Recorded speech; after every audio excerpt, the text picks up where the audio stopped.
This next boss entry will be focusing on Dark Sun Gwyndolin, the youngest child of Gwyn and the only remaining deity left residing in Anor Londo, who's not only an optional boss, but also a secret boss that is more difficult to find naturally.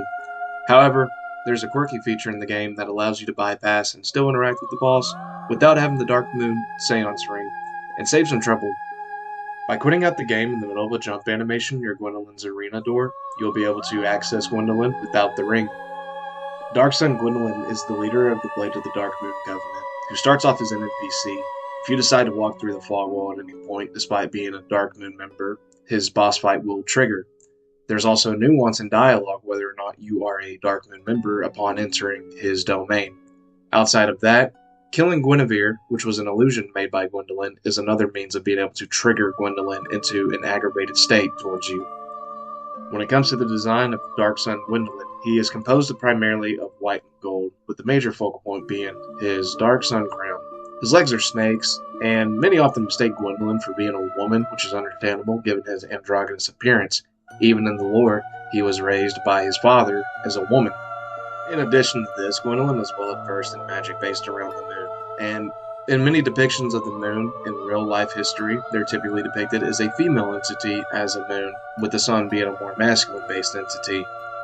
When it comes to the actual boss fight, however, Dark Sun Gwyndolin is essentially a gimmick boss fight that consists of running down what appears to be a never-ending hallway and dealing enough damage within the small frame of time you have when you're in his face. There's an actual win in this arena whenever the fight takes place, and it's highly possible you never see it given that he'll most likely be defeated way before you even get to see the end of the illusion hallway. This fight is more of a chore if you don't happen to have any long-range utility, and it becomes more difficult because of it. But at the end of the day, this fight is a gimmick boss fight, and that is the approach to go about it, is by running towards him and getting enough damage in before he teleports away, and ultimately repeating that process. Tier list wise, Dark Sun Gwyndolin gets a C in its placement. Despite being a cat and mouse fight, the boss itself is a bit underwhelming, as it has almost everything executed well with what makes a good quality boss fight, but sells itself short by being mostly composed of running to even get a chance to fight him.